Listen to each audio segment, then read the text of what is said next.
Coverage of Championship Week is brought to you by Gate City Bank, Sanford Health, and Shields.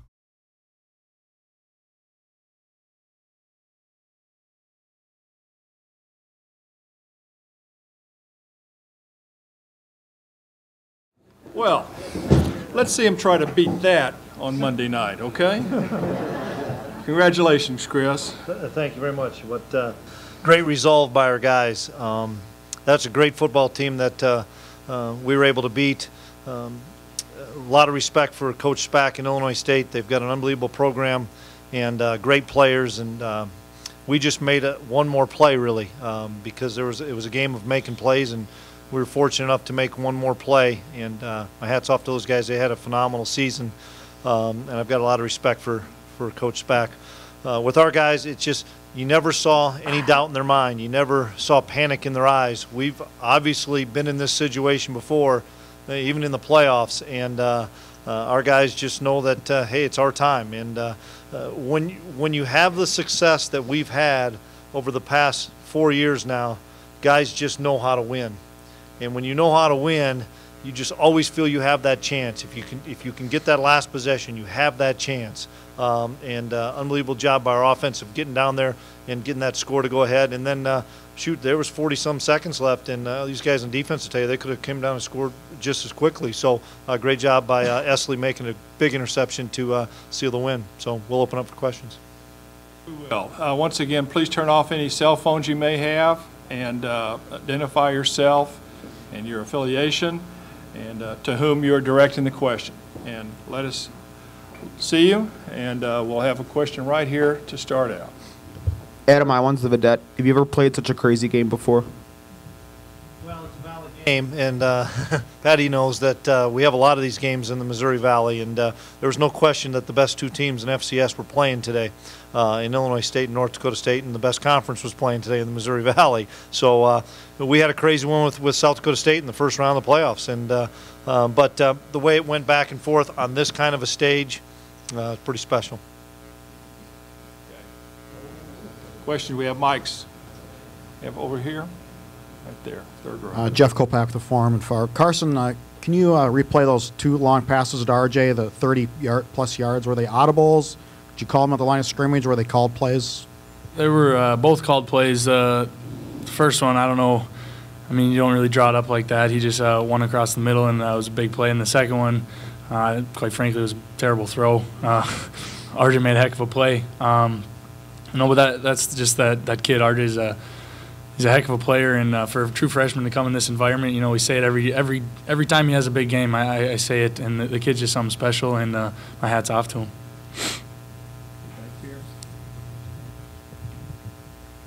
Eric Peterson, Forum newspaper in Fargo. This is for the seniors. 58-3, 4 national championships. Can you guys put that into words?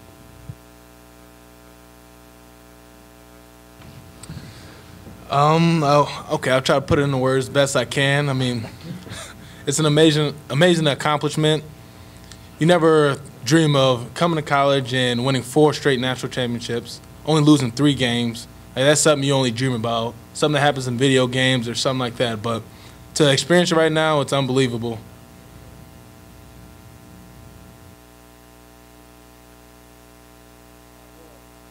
At the end of the day, it's just, you know, it's just a blessing, you know, to be able to go out there with those group of guys and, you know, just the never say die mentality that each and every one of my teammates possess. And I think that's what's so special about our university is that, you know, we're a hard-working group of, you know, crazy men, and we're just going to go out and get the job done no matter how we got to do it. If we got to fight, claw, you know, do whatever we got to do, we just find a way to win, and that's just what makes us successful. And with these seniors, you know, with all the naysayers and everybody saying we lost so many, we kind of put a chip on our shoulder, and that was something that we needed, because winning 3 national championships in a row, you can kind of get complacent. So, you know, when we heard that, you know, it was great. It was actually motivating, and I feel like that's one of the reasons why, the driving force of why we're in the 4 in a row, I guess. Esley?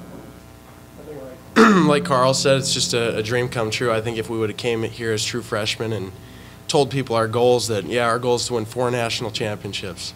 Our goal is to have College Game Day come to Fargo 2 times. People would have laughed at us. before the season, I think if we would have said we're going to win our 4th national championship after losing 24 seniors, I think people would have laughed at us too. But, you know, it says something about our group of guys, not just seniors, all the way down to the bottom. We had freshmen making huge plays out there today, and also the past players that were here at the game too. Okay. Right here. Okay. Mike McCann with KVRR, and my question's for Esley. Do you think it's almost kind of for full circle, rather? You came in as a quarterback, and then you end your career intercepting one? Yeah, definitely. I wouldn't have dreamed of that either. Coming in, my goals were to be a 4-year starting quarterback and to probably be doing what Carson was doing today. But to end it like this, it's just I could have never imagined it. Could have never imagined playing linebacker, first of all, but to seal the deal with an interception like that, especially after missing the one earlier, very rewarding.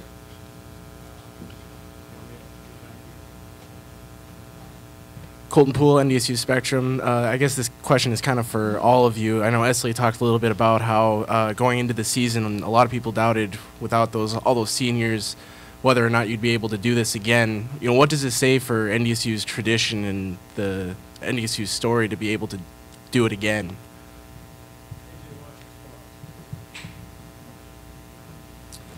It definitely says a lot, but I think it says more about the current seniors. All they heard about was losing all those guys, and they didn't let it stop them one bit. They didn't let it stop them in the off season, working hard, or throughout the whole season. We had a chip on our shoulder, and they did it. They let us. Again, just says a lot about the program. I think coming into the season, everyone looked at us like our backs were against the wall, and I think we really proved to people that this is a special program, not just for these few years, but for years to come. And to lose what we did and to reload how we did and to show people that we're still competing at the highest level is huge for the program. I mean, what we've done this year shows that it wasn't those 24 seniors that got us 3 national championships. It's everyone around, everyone in the program, from coaches to players to even training staff. Like, we're a whole Bison family. It's not 24 seniors that's going to win us a national championship. John? Exactly, and it's a band of brothers going out there and basically fighting for each other and not wanting to let the other one down because they know that the other one's going to do everything he can not to let him down. I mean, Esty just said it. He came in as a quarterback. He was a really good one too, still my quarterback. To see him make a whole transformation and become a linebacker, you know, that just goes to show you what type of character our players have. You know, he could have just sat back and, you know, packed it all in, you know, said, I'm just going to go to school and just go through the motions. And, you know, look at him now. Yeah, you know, John really hit it on the head there. You know, everyone's so selfless.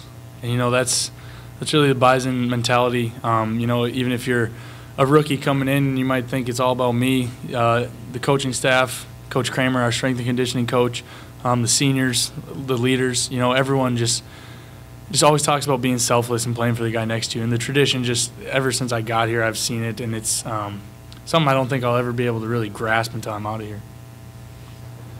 Okay, we have back here.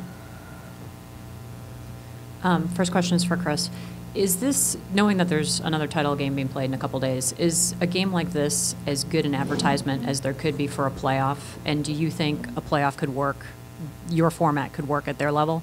And then for any one of the players, how much more special does it make it knowing that you guys have proven it on the field with the playoff system you guys have?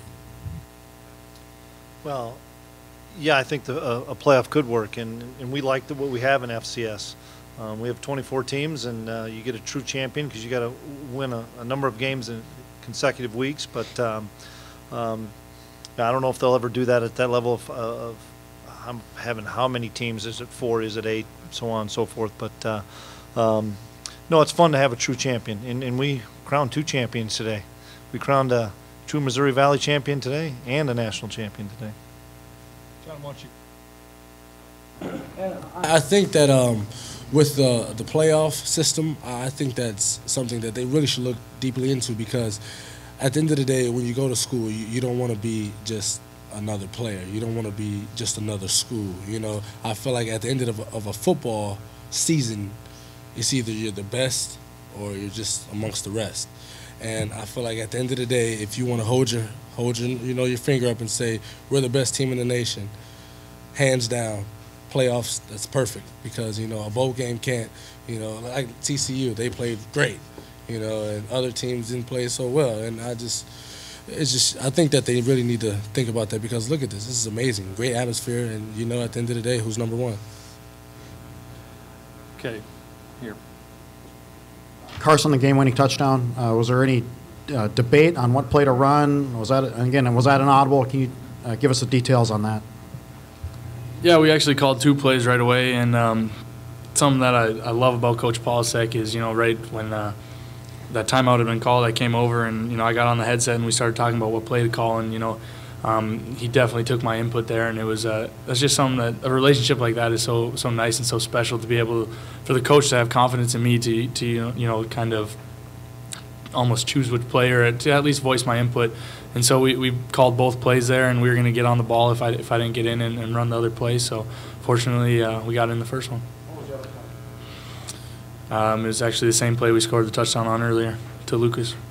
And Jeff, when we lined up in the formation upstairs, Tim said, "Guys, it's a touchdown. We got the look we want. It's a touchdown." And so there was no pressure on you, Carson. We have a question in the back up on it. Carson, Damas, OWDAY, how gratifying is this for you? North Dakota kid named MVP of the game. You inherited probably the most difficult job in the world from a guy who won 3 championships. How gratifying is this today? Man, it was really special. On the right when that clock hit 0, I had so many emotions. I couldn't say anything. I didn't know whether to cry or to be happy. It was unbelievable. But to be part of this program, growing up in the state, seeing what it became, coming from the Division II to the Division I level, seeing the success, it was really a no-brainer for me to come here. And as you can see, I think it was the right choice. Joel Sipper, Bison Information Network. John and Carson, when you had that before the drive, who was the person that really rallied the troops, and what was your message? I think it was both of us. It was. I always make sure that Carson is able to sit back and lead the team. And I just support him. That's just my job. I tell him all the time, "Hey, look, I got your back, but at the end of the day, you got to lead us." And that's just that. But sometimes I get a little crazy and a little emotional, and I get a little turned up. So I said a couple words in there. A couple words, Coach, just a couple. But he took care of it. He took care of all of it. Yeah, we all got together, and I just told the guys we've been here before. Just a couple weeks ago in South Dakota State. We talked about it's our time to show that we're a dang good offense once again. And we got it done a couple weeks ago, and we got it done today. And, it really comes down to just a lot of preparation, and then, our tradition of looking at the guy next to you and saying he's going to get his job done, I'm going to get my job done. And it's a lot of trust in your brothers, and, we were able to come out on top today. RJ, and for Coach Klieman. RJ, do you even realize what you're doing out there as a true freshman? Because all the seniors I talked to said that this is unbelievable. And for Coach Klieman, when was the first time you realized that RJ was quote-unquote cold-blooded? That's what his teammates keep saying. Well, this has definitely been an unbelievable experience. My goal was to come in here and play right away. I definitely didn't, really realize the magnitude of this situation and all the things that came from playing right away, and it's been quite the ride, and I'm very happy the way it turned out. Early in fall camp, when he was able to make plays over CJ and Champ, and we think they're pretty special corners. It was fun. I was on the stage, and Brock Jensen was on there and gave Brock a hug, and I said, "Brock, do you remember who wore 16 last year?" And he said, "That guy is ice. He's unbelievable." So I know Brock's got high praise for him. Okay, back over here. Coach, my question's for you. When you think about the connection that RJ and Carson seem to have developed, how exciting is that for the future? Well, he's got a lot of confidence in him, and and a lot of trust throughout the season. And you know, a lot of guys stepped up as well, and we've got a lot of weapons. But obviously, when they were blitzing us, we had RJ in the slot, and we thought we had a really good matchup. And Carson threw it up there, and RJ made some plays. Yeah, somebody over here. This is for RJ. What were you doing during this game last year? Did you watch it, and did you ever think you'd get back to the stage in your first year? Man, last year I was on the couch with some friends, just hanging out and watching this one. And to think that just 1 year later, I'm here on this stage is really quite incredible. But it's been an incredible ride.